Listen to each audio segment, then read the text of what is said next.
Hello friends, good evening to all of you. Teach PS channel में आप सबका स्वागत है। तो हम लोग भारतीय राज व्यवस्था के अंतर्गत जो है ब्रिटिश क्राउन के अंतर्गत भारत का शासन पढ़ रहे थे। संविधान का निर्माण कैसे हुआ और ये संविधान कैसे बना, ये लगातार क्रमवाइज हम लोग पढ़ रहे हैं। ब्रिटिश शासन के अंतर्गत और ईस्ट इंडिया कंपनी के अंतर्गत जो भारत था, ईस्ट इंडिया कंपनी के अंतर्गत 1773 से लेकर 1858 तक था। तो उसको भी मैंने पढ़ाया है पिछले वीडियो में। और ये हम लोग ब्रिटिश क्राउन के अंतर्गत भारत पढ़ रहे हैं 1858 से लेकर 1947 तक। तो ये हम लोगों ने 1858 पढ़ा, 1909 पढ़ा, 1919 पढ़ा और 1935 पढ़ा, 1940, 1942 भारत छोड़ो आंदोलन जो था 1942, और 43 से 45 जो वेवेल योजना था उसको पढ़ा। वेवेल वायसराय थे इसके पहले। और इस तरह से ये शिमला सम्मेलन है, शिमला शिमला कॉन्फ्रेंस 1945। इसके पहले के आप लोग वीडियो की प्ले सीरीज बनी हुई है, उसमें आप लोग देखेंगे तो सारे वीडियोज मिल जाएंगे 1945 के पहले के। तो इस तरह से पॉलिटी बाय टीच पीएस डालेंगे तो आपको क्रमवाइज इसकी प्लेलिस्ट मिल जाएगी। तो चलिए स्टार्ट करते हैं। शिमला सम्मेलन 1945, 1945। अब यहाँ 25 जून 1945 में शिमला सम्मेलन का आयोजन हुआ और यहाँ पे जो है सर्वदलीय एक बैठक हुई, सर्वदलीय बैठक हुई जिसमें कि 14 जुलाई 1945 में अबुल कलाम आजाद के नेतृत्व में इसका आयोजन हुआ 1945 में। इस तरह से यहाँ पे जो है मुस्लिम लीग और कांग्रेसी थे। मुस्लिम लीग पाकिस्तान की मांग की जिद पर अड़ी थी यहाँ पे, और कांग्रेसी जो है अखंड भारत की मांग कर रहे थे।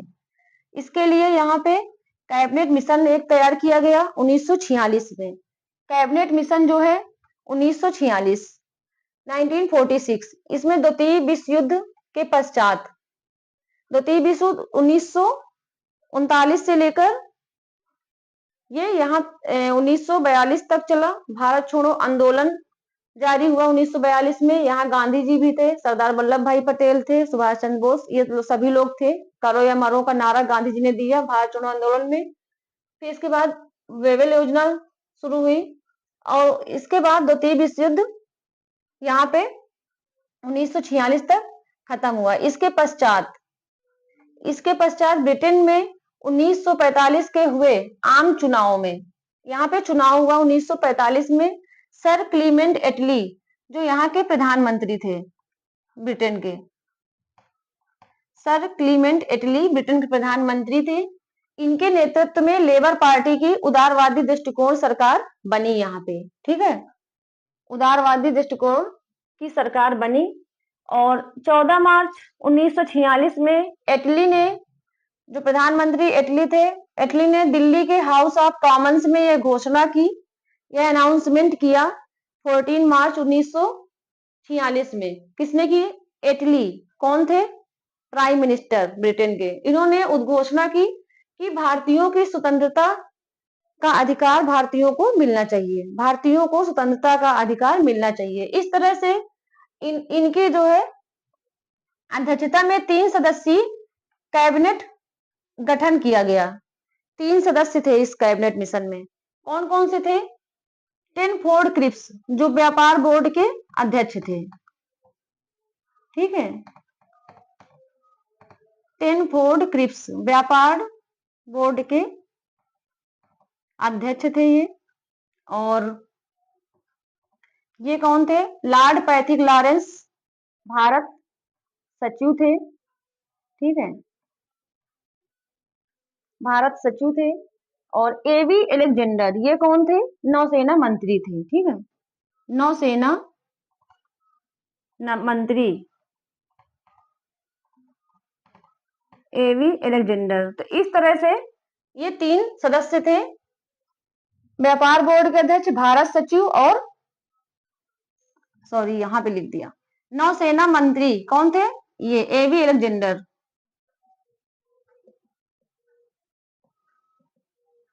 और कैबिनेट का गठन यहाँ किया गया। कब किया गया कैबिनेट मिशन का गठन?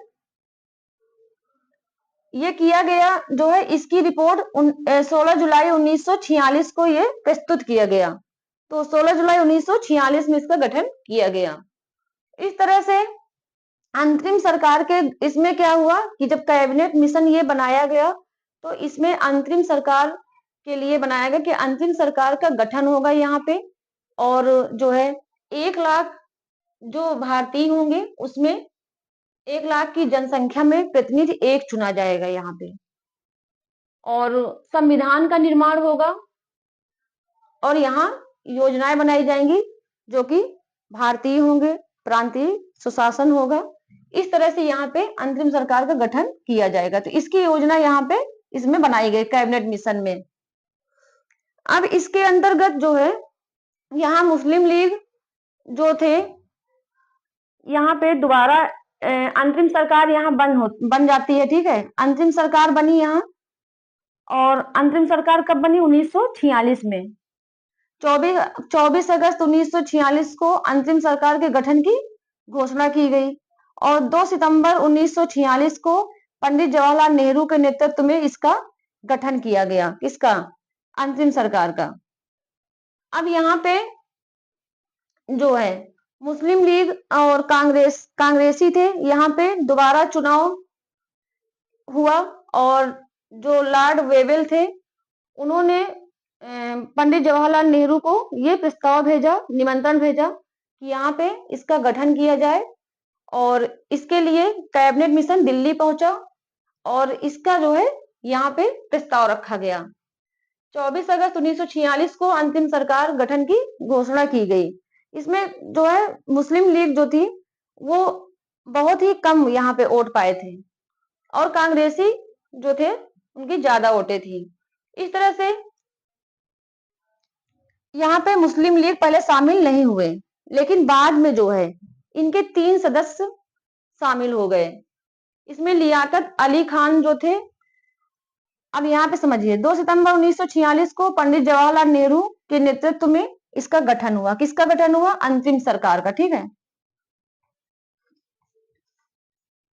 अंतरिम सरकार का। अब यहाँ पे एक संघ ये योजना बनाई गई थी कि एक संघ का निर्माण होगा, और जो है यहाँ भारतीय सुशासन होगा और ब्रिटिश प्रांत भी शामिल होगा। इस तरह से योजनाएं बनाई गई थी। अब यहाँ पे मुस्लिम लीग जो है पहले शामिल नहीं था, लेकिन वेवेल के प्रयास से यहाँ पे मुस्लिम लीग के 3 सदस्य शामिल हुए। मुस्लिम लीग से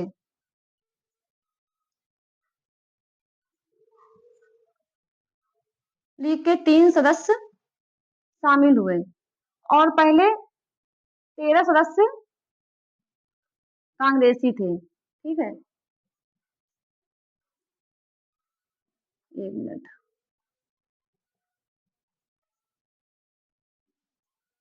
कांग्रेसी 13 सदस्य थे, मुस्लिम लीग के 3 सदस्य शामिल हुए, तो ये कितने हो गए? ये हो गए 15 सदस्य हो गए। अब यहाँ पे जो लियाकत अली खां थे उनको वित्त मंत्रालय का प्रतिनिधि बनाया गया। लियाकत अली खां को, ठीक है, वित्त मंत्रालय का प्रतिनिधि बनाया गया यहाँ।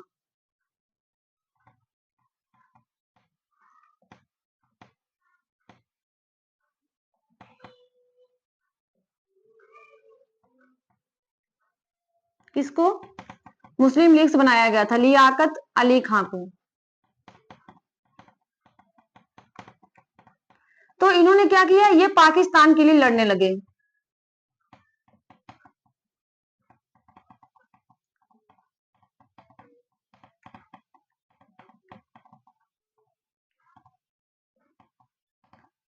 मंत्रिपरिषद के भीतर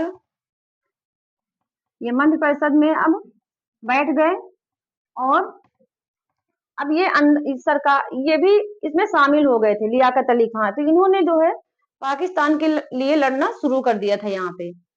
फिर इसके बाद जो है अंतरिम सरकार का गठन हो गया, ये हो गया, और इसके बाद संविधान सभा का गठन होता है। तो संविधान सभा का गठन जो है 11 सितंबर 1946 में इसका गठन होता है। इसके जो अस्थायी सदस्य होते हैं डॉक्टर सच्चिदानंद होते हैं। इस जगह पे कौन सा होता है गठन? संविधान सभा का। ठीक है, यहाँ के जो है सदस्य कौन है? अस्थायी सदस्य डॉक्टर सच्चिदानंद और स्थायी सदस्य डॉक्टर राजेंद्र प्रसाद हैं थे। और यहाँ पे भीमराव अंबेडकर जो थे 24 अगस्त 1947 को भीमराव अंबेडकर यहाँ के चुने गए निर्वाचन में।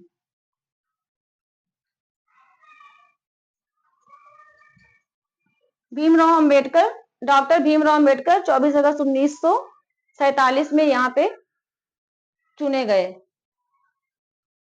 निर्वाचन में। ठीक है, अब इन्होंने यहाँ पे संविधान का गठन किया और संविधान के निर्माता भी इनको कहा जाता है। इनको संविधान के निर्माता के नाम से संज्ञा दी जाती है। किसको? डॉक्टर भीमराव अंबेडकर। हमारे जो डॉक्टर भीमराव अंबेडकर जी थे, इन्होंने ही संविधान को लिखा था। तो इस तरह से यहाँ पे जो राष्ट्रीय नेता थे, गांधी जी थे इसमें, और जिन्ना थे, अली जिन्ना। तो इस तरह से ये संविधान का गठन हुआ। और अब हम लोग आगे इसके पढ़ेंगे संविधान के गठन में। तो इस तरह से आप लोग इसको रिवाइज करते रहिएगा और मिलते हैं नेक्स्ट वीडियो में।